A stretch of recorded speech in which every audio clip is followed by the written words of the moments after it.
বাবারা যা করছো তোমরাই ভাবো, তোমার জন্য আমি আটকাবো না, আমার জন্য তুমি আটকাবা না, কেউ কারোর জন্য থামে না।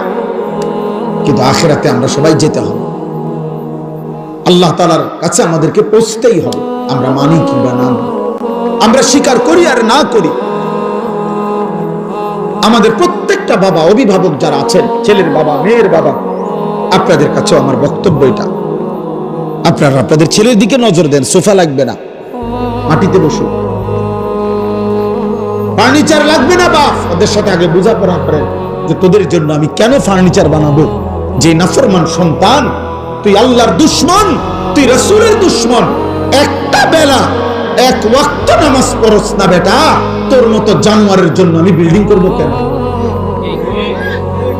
কথা বলে না? এটা কি বলা উচিত না যে তোর মতো জানোয়ার,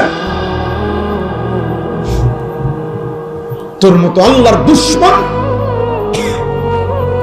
তোর চুল দেখলে মনে হয় না মুসলমান, তোর চেহারার ঢং দেখলে মনে হয় না মুসলমান, পেশাবের সুরুত দেখলে বোঝা যায় রাস্তার পাশে পেশাব করতেছে, কোথায় টয়লেট পেপার, কোথায় পানি।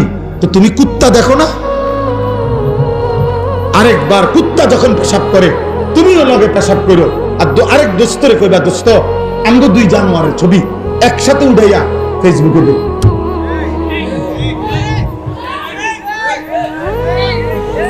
দুজনের ছবি একসাথে উঠা, আমরা দুইজন একই, ওরও কোনো পানি নেয় না, ও টয়লেট পেপার ব্যবহার করে না, আমিও করি না, যা মিলছে ভালো। তুমি মুসলমান না? তোমার রক্তে ঈমান নাই? তুমি আল্লাহর কাছে যাবা না? আব্বা আহাসিবান নাসু আন ইউতরাকু আন ইয়াকুলু আমান্না ওয়া হুম লা ইফতানুন। আল্লাহ বলে, লোকেরা তোমরা কি ভেবেছো শুধু বলবে আমি মুমিন? তুমি শুধু জবান দিয়ে একবার বলবা আমি মুসলমান, আর আমি আল্লাহ ঈমানের পরীক্ষা না নিয়ে আমি বুঝি তোমার এমনে এমনে ছেড়ে দেব? তুমি কি এই ভেবেছো? কি মনে করছো? আল্লাহ বলেন আয়াহসাবু আল্লান ইয়াকদিরা আলাইহি আহাদ।